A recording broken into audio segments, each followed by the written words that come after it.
Tudo bem, pessoal do Batalha Cultural? Rodrigo Schirmer aqui com mais um vídeo para vocês.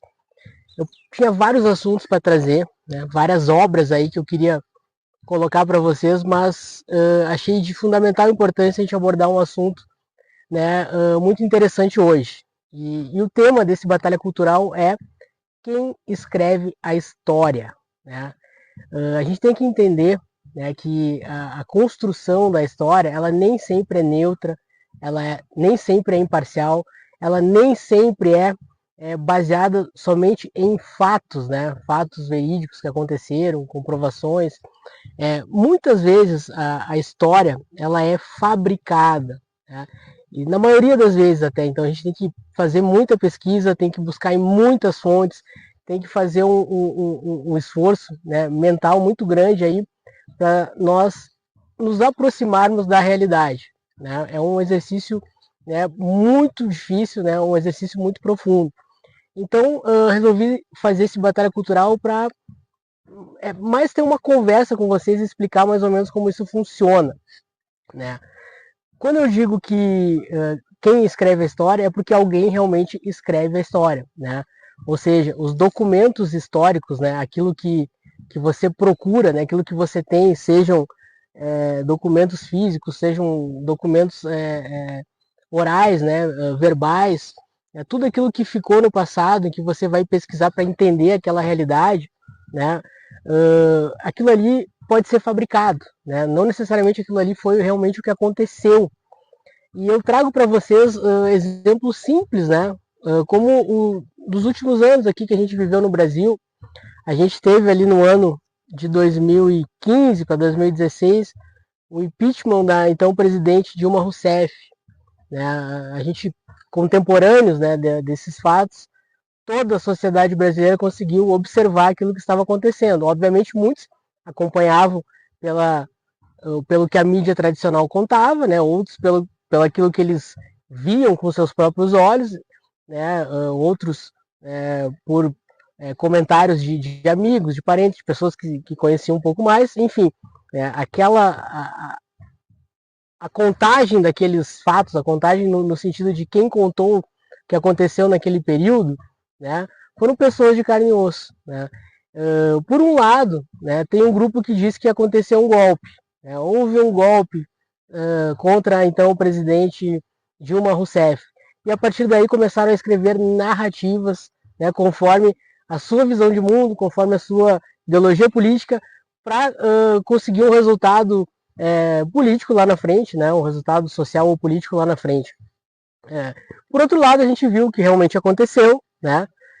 Somos contemporâneos disso, mas mesmo assim, imagine, faça um exercício de reflexão daqui a 30, 40 anos, né? Quando talvez a gente não esteja mais aqui, né? Eu tenho 42 anos, espero ainda estar, mas vamos colocar um pouco mais, daqui a uns 100 anos, né? O pessoal lá do futuro vai vir pesquisar, né, nas fontes históricas o que realmente aconteceu em 2015 e 2016 ali no impeachment da então presidente Dilma Rousseff.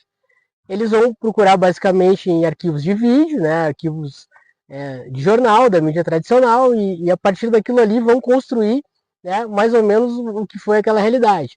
Por outro lado, né, você tem esses arquivos aí deixados pela mídia tradicional, né, você tem também, né, aquilo que foi deixado pela cultura. Um filme que foi feito a respeito desse assunto, um livro que foi escrito, uma peça de teatro, uma música, né? E aí eu digo que são dois tipos de abordagem para a gente fazer essas pesquisas históricas, né? E até para moldar realidades. Uma mais dura, que é as notícias da mídia tradicional, do dia a dia, e outra mais no sentido de soft power, né? Que você cria no inconsciente coletivo, por meio da cultura, né? Você vai criando aí essa realidade. Então é isso que eu quero falar para vocês. Vocês pensem no que está se passando agora, tentem se projetar para o futuro e ver como no futuro as pessoas que não vivenciaram isso aqui vão entender, né, o que de fato aconteceu e o que está acontecendo agora. Por isso, essa importância, né, e o poder que tem, né, nessa frase aí de que quem escreve a história. Tem um ditado que diz que a história ela é escrita pelos vencedores. Eu já acho que não. A história ela é escrita por aqueles que têm os meios de poderem escrevê-las. E são vários exemplos aí que a gente tem, né? A gente tem um exemplo da Revolução Francesa, em que diversas obras, né, foram escritas no sentido de explicar a Revolução Francesa como algo maravilhoso para a sociedade, que de fato mudou, né, a maneira política, né, e a maneira burocrática do Estado, né, alterou, né, de certa forma significativa essas estruturas, mas que o objetivo da Revolução Francesa foi de igualdade, liberdade e fraternidade. Diversos filmes, diversas obras, canções exaltando provocar um resultado político, né? E a gente sabe que de fato não foi bem assim, né? O mesmo aconteceu com a Revolução Americana, o mesmo aconteceu com a Revolução Bolchevique, né? O mesmo aconteceu, né, agora. A gente pode trazer um exemplo mais atual, né, que a gente está vivenciando com relação a Israel, com relação a essa disputa, né, Israel e muçulmanos, onde de fato Israel venceu a guerra, venceu todas as guerras, mas a história ela vem sendo contada, né, por aquele lado, né, de quem perdeu, né, de fato, que são os países árabes ali e o Islã, né? Então essa forma de guerra simétrica aí também tem muito a ver com relação à comunicação, né?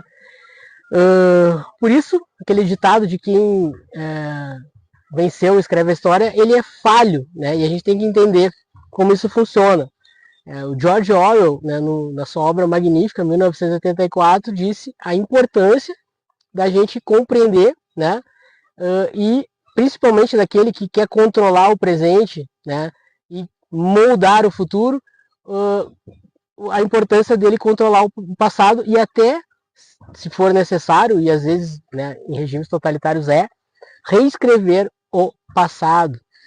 Então, a gente vê em regimes totalitários, né, a gente vê em ditaduras que geralmente o passado ele é reescrito e você tem um aparato burocrático estatal todo, né, no sentido de contar sempre a mesma narrativa, ou seja, a narrativa em favor do regime.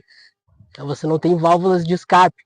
Em democracias, né, isso é um pouco diferente. Existe um certo balanceamento, né? Você tem certa liberdade quando a mídia tradicional não se associa, né, com o poder constituído, né? Ela tem certa liberdade, dependendo do interesse econômico, ela até pode falar a verdade, né? Mas geralmente ela conta aquela história ali baseada em quem pagar mais, né? Os fatos hoje em dia não fazem mais muito sentido. E você tem o soft power, que eu falo que é justamente na cultura. Então, nas democracias, a cultura é muito utilizada para isso. Exemplo, tá? Exemplo. Durante o regime militar, aqui no Brasil, né, a gente teve, de fato, né, ali uma situação em que os militares eles tomaram o poder, né? Se a gente for analisar historicamente ali o que aconteceu, realmente sim, houve uma decisão ali, né, assinalada pelo legislativo, né, em que o exército tomaria certas atitudes, né, em detrimento ali de restabelecer, digamos, a ordem, né, no país, mas o que aconteceu de fato foi que eles gostaram do poder e ficaram 20 anos, né, eles não entregaram aquele poder ali. Durante esses 20 anos a gente viu muitos absurdos ali, foi um regime autoritário, né, um regime ditatorial, né, houve crime, sim, mas, no entanto, existiam narrativas, né? A mídia tradicional, que era aliada, né, aos militares, ela contava justamente aquela história ali em que era permitido pelo regime. Porém, na cultura, isso eu falo é muito importante, né?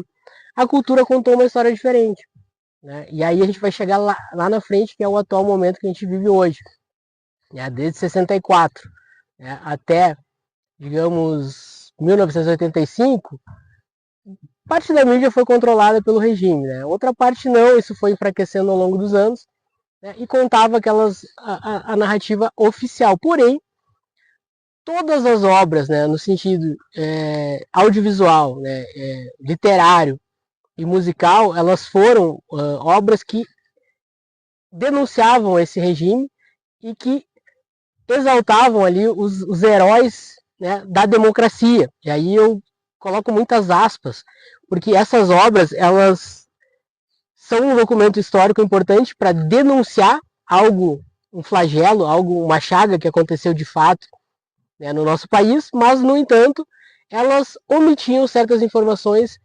principalmente de que aqueles que lutavam pela democracia, na verdade, não queriam democracia, eles estavam lutando, né, pela revolução proletária, ou seja, eles também eram revolucionários e provavelmente também instalariam um regime ditatorial aí nos moldes soviéticos, cubanos, enfim. Então, essas obras aí durante o período, né, do militar, que foram toda a produção cultural brasileira, praticamente, né, foi um documento histórico aí um pouco enviesado, porque não contava a história real, né, contava apenas que um lado era opressor e o outro lado era oprimido, né, aquela velha polarização. E aí a gente tenta entender também o perigo, né, de você ter essa sociedade aí, né, polarizada. Continuando então, né, essa ferramenta, digamos assim, hoje em dia é chamada de uma ferramenta de soft power. Por que soft power? Porque é uma ferramenta, digamos, é mais leve, ela entra mais fácil na mente das pessoas, é mais fácil de memorizar, é mais fácil de compreender, ela ilustra melhor, né, e cria até uma ligação com o sentimento das pessoas, não é simplesmente a história nua e crua, narrada ali por um documento científico, não, ela mexe com o psicológico, ela mexe com o sentimental, então ela é mais difícil, né, de ser esquecida, né, e é mais fácil também de você compreender. Por isso, às vezes um filme com uma cena belíssima e sentimental te marca muito mais e molda mais o teu inconsciente, né, do que um documento científico em si. Passando um caminhão ali, que estão fazendo uma obra. Mas enfim, a gente viveu períodos históricos nesse sentido. Quero trazer outros exemplos aqui para vocês, né, principalmente durante a Segunda Guerra Mundial, né, onde no final da Segunda Guerra Mundial houve dois vencedores, né, no caso o eixo dos aliados ali, com os Estados Unidos e União Soviética. Então esses aliados, a partir dali, começaram a criar narrativas para sustentar, né, a sua versão da história. Por quê? Porque eram, digamos assim, inimigos no sentido ideológico. Um era capitalista, né, e exaltava a democracia, e o outro lado era o lado que exaltava aí o socialismo, a igualdade, né, a questão relacionada ao comunismo. Então, durante anos e anos após a Segunda Guerra Mundial, todas as versões, tudo que era fabricado dentro e fora do país era no sentido de fabricar versões, né? Diferente do que narrar e contar a realidade dos fatos. Aconteceu também durante a Primeira Guerra, né, o período que antecedeu a Primeira Guerra. A gente sabe que o Partido Nacional Socialista, depois Partido Nazista, na figura de Goebbels, né, criou ali uma propaganda nazista, né, que de fato foi fundamental para o desfecho, né, e para chegar onde chegou, todo aquele pensamento ali de raça ariana, né, de mudar totalmente a Europa, como se a Alemanha fosse o país destinado a escrever a história da humanidade a partir daquele momento ali. Então isso foi colocado no inconsciente, né, explorando basicamente ali o lado psicológico das pessoas, porque não seria, pensem, reflitam um pouco, não seria possível, né, uma Alemanha destruída, né, depois da Primeira Guerra Mundial, completamente endividada, destruída, sem os meios de ação, né, conseguir todo o apoio que conseguiu, né, sem que tivesse tido esse tipo de propaganda e principalmente incutindo esse tipo de sentimento nas pessoas. Obviamente que a história real, a Alemanha recebeu muita ajuda, né, principalmente do lado soviético ali, né, para poder se rearmar, mas isso, enfim, isso não é contado, ou é contado em parte, né? Estou contando aqui agora para vocês, é só pesquisar, né, as fontes certas. Então é isso, pessoal. A gente tem que entender, né, como essa dinâmica funciona, né? Nem sempre é a dinâmica dos vencedores que conta a história. É preciso a gente ter a cabeça fria, é preciso às vezes a gente usar muito mais a razão do que o próprio coração, né, para ficar mais, chegar o mais próximo possível da verdade, da realidade. Então, façam esse exercício de reflexão, pensem agora, né, o que vocês estão vivendo atualmente agora. Existem diversos grupos na sociedade que pregam verdades diferentes e contam os fatos com versões diferentes. Lá na frente, quando a gente não estiver mais aqui, quando o pessoal for pesquisar realmente o que de fato aconteceu aqui, como será contada essa história. Então, é importante, sempre que possível, vocês produzirem documentos históricos aí, né, contando de fato a verdade, a realidade, tirando de lado aquilo que eu já falei, sentimento, né, tirando de lado ideologia, partido político, né, para você dar uma contribuição, né, lá na frente para nossa humanidade. Grande abraço, né, fiquem com Deus, até o próximo Batalha Cultural.